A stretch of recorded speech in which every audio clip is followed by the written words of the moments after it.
Welcome everybody to Populist Politics. My name is Bobby Funk, your host. On this show, we are unapologetically right-wing. So that is our motto for the show. I hope you guys are having a good night. I am having a spectacular night, and I'm ready to deliver a good news show today for you. I would like to first start off with asking you to like this video, subscribe to my YouTube channel, so we can get our news show off the ground. Every time I ask for a like, a comment, or a follow, I feel like I'm begging the audience for money. You know that Leonardo DiCaprio movie? It's called Basketball Diaries, where he's begging his mom for change. He's saying, "Mama, please, give me money. If you could spare me some money, please." That's how I feel begging here, sitting here begging here for a like, a follow, and a comment. I know that if I produce good content that people will naturally follow me, but every time I see people, podcasters, and streamers ask for a like or a follow or a comment and to talk about how they're doing in their show and try to make money off podcasting, I feel like they're just begging, and it's kind of funny. So anyways, today we are going to get into the thick and thin of American politics and what is going on right now. Obviously, a big thing is the Iran war. We got the latest tonight on the Iran war and how, moving forward, what strategies do the countries have and how I think this is going to play out, because this is really a war that we don't really know what's going to happen, because it's a war of attrition. Both countries are not exactly willing to escalate enough to win the war. Iran is in survival mode. They know that they cannot beat the United States in open warfare, while the United States needs to get the Strait of Hormuz open, which was opened prior to the war. And we haven't even talked about the nuclear problem, which is at the forefront of these two countries' discrepancy with each other. So first we're going to talk about the United States strikes on Iran today. The United States has been hitting new targets today. They've hit on the northern part of Iran by the Caspian Sea an IRGC naval base. They've also hit Qasem Island, which is another military base, mainly naval, where the Iranian regime sends out these speedboats to harass international shipping, to lay mines and everything. And then they're actually striking the western part of Iran by the Iraqi border called Khuzestan. And they're also hitting along the Strait of Hormuz like they've always been in the Fars region. This is the Bandar Abbas, where they're trying to degrade Iran's ability to strike commercial shipping. And Iran has been responding like they've always have. They have hit U.S. bases in Kuwait, Jordan, Bahrain, but the new one is Iraq. They hit today the northern part of Iraq, which holds a big U.S. military base in the Kurdish region of Iraq. Iraq, ever since the 2003 war, they've been split along many different factions within the country.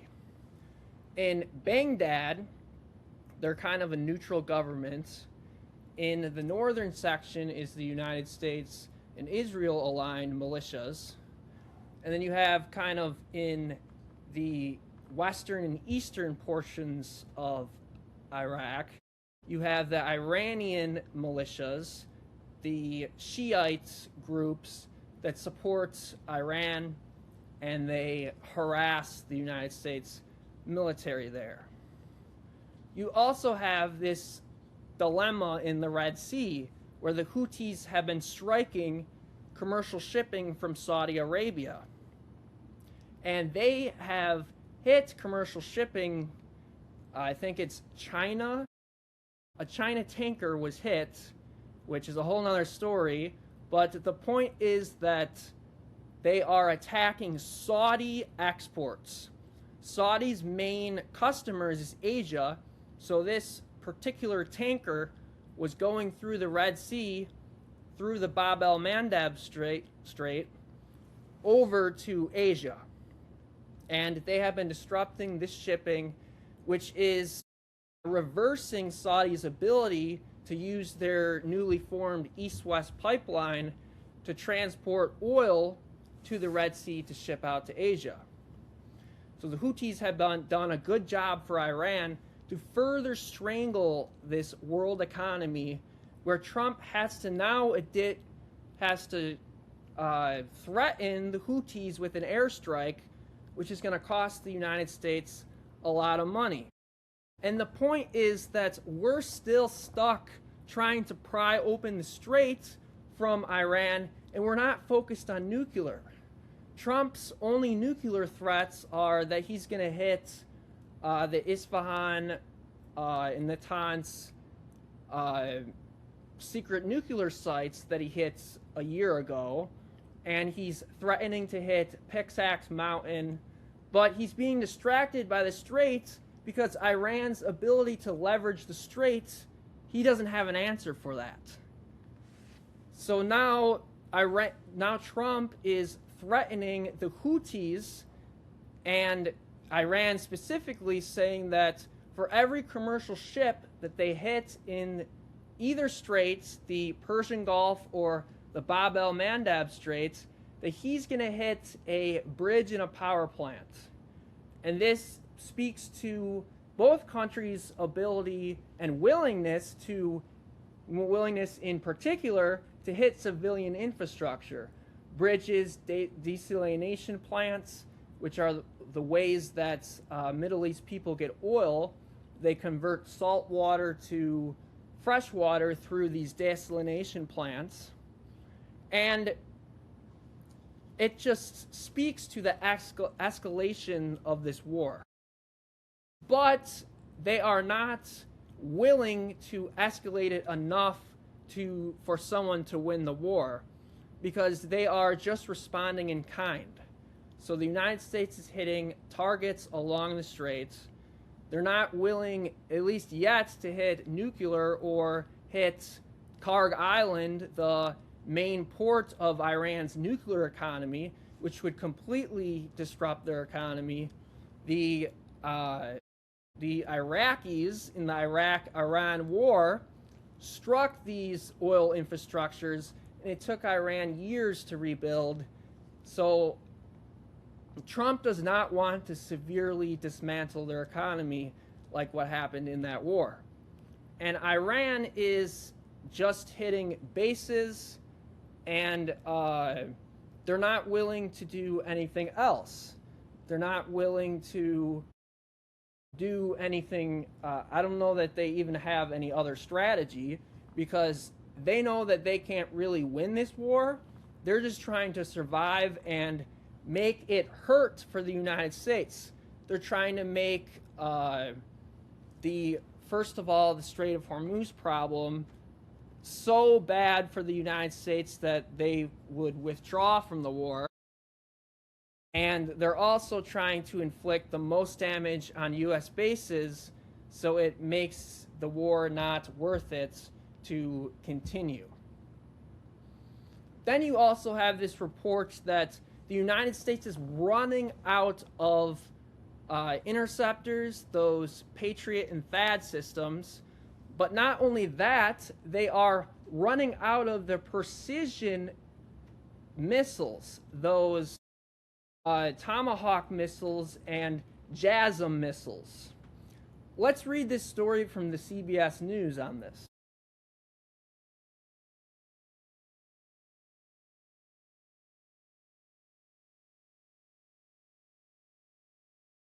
Here, the CBS News, like I said, the rapid pace at which the U.S. is expending some of its most advanced air defense interceptors and precision guide weapons in the Middle East is a point of great tension inside the Trump administration.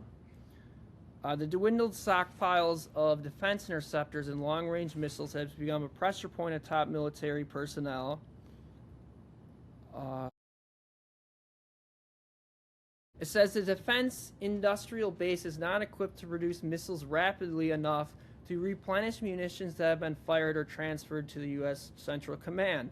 And it goes on to say that they don't have enough of these long-range missiles to impose the damages that they did in the beginning of the war. You remember when the Tomahawk missiles supposedly hit the Iranian schoolgirls' school? Those Tomahawk missiles, we don't have enough of those to hit other Iranian targets with those Tomahawk missiles and those JASAM systems. We are relying right now on short-range missiles that can only go a certain distance. These Tomahawk and JASAM systems are supposed to go far away. They're supposed to be precision strikes. So we are getting less accurate.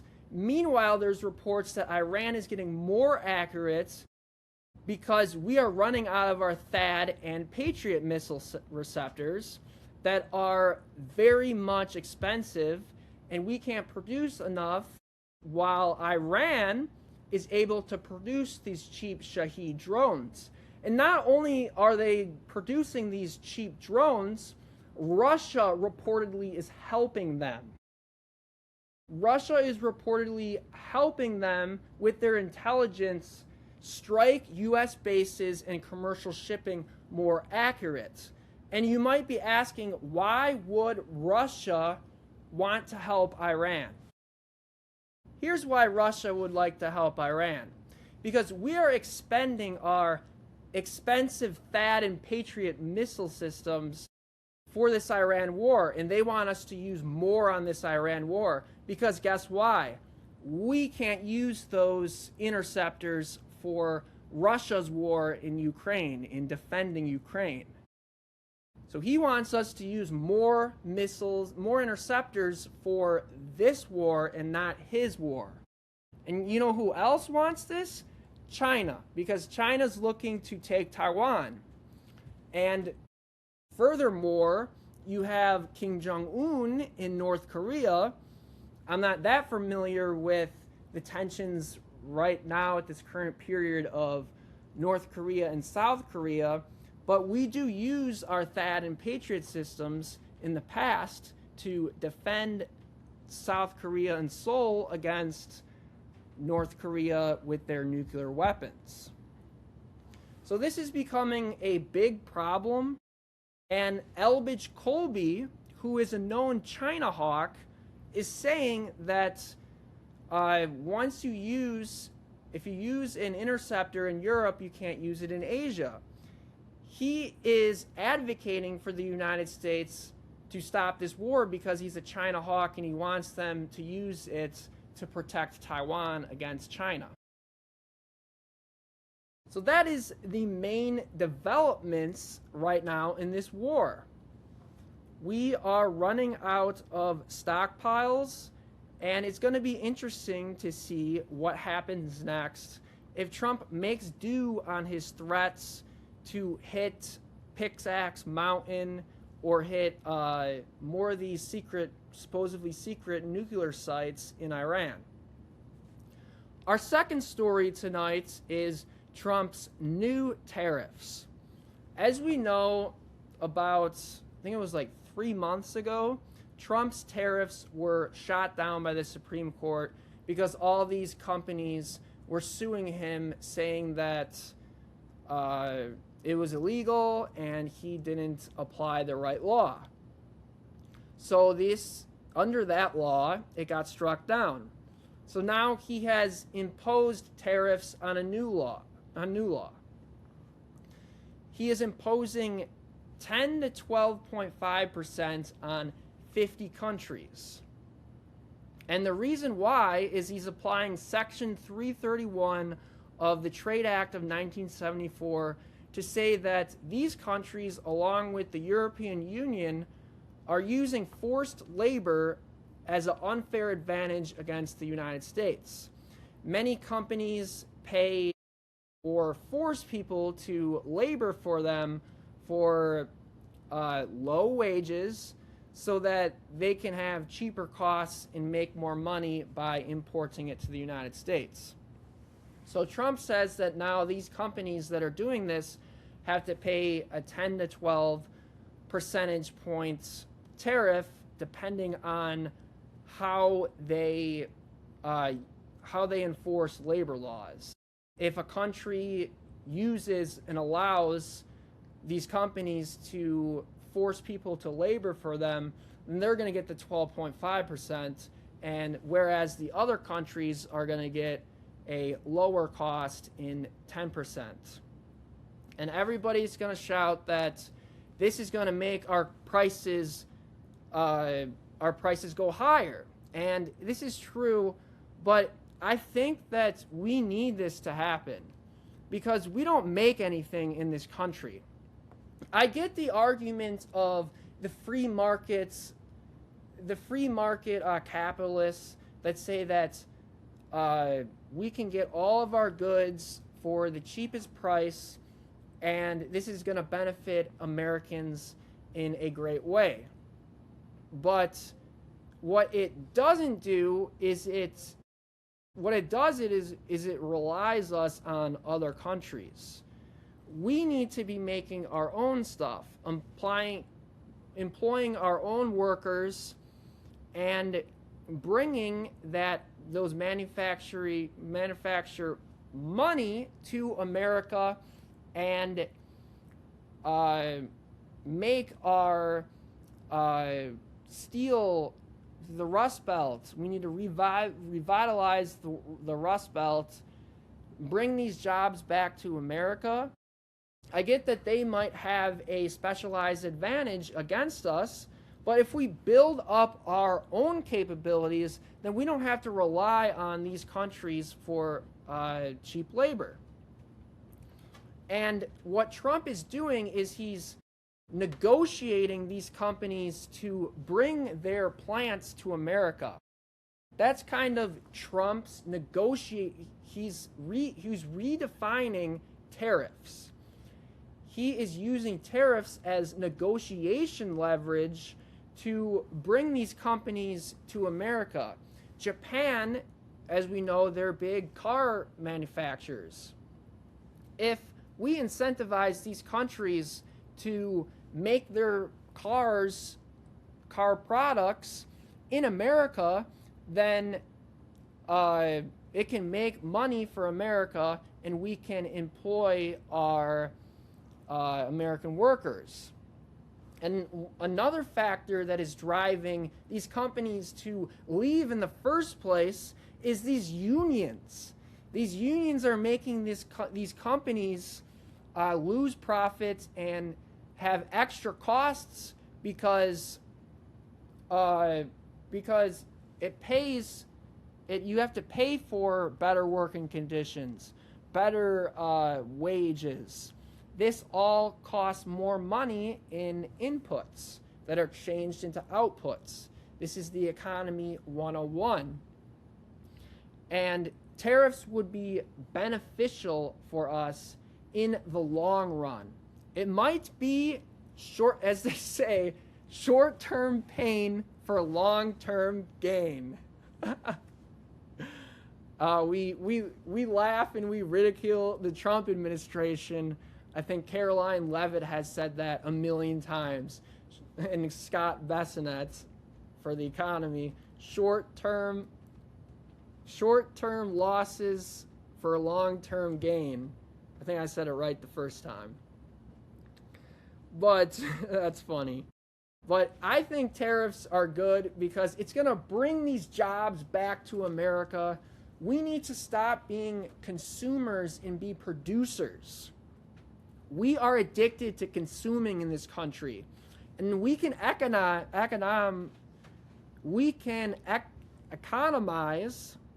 I don't know why I stumbled on that word, but we can economize on our consumption for 4 or 5 years to bring back these jobs in these industries that are going to make America money. We need to increase our GDP so we can pay on this debt. We need to stop being a welfare state. We need to get these illegal immigrants out of this country so we can focus on American citizens and pay down this debt so we can stop we can stop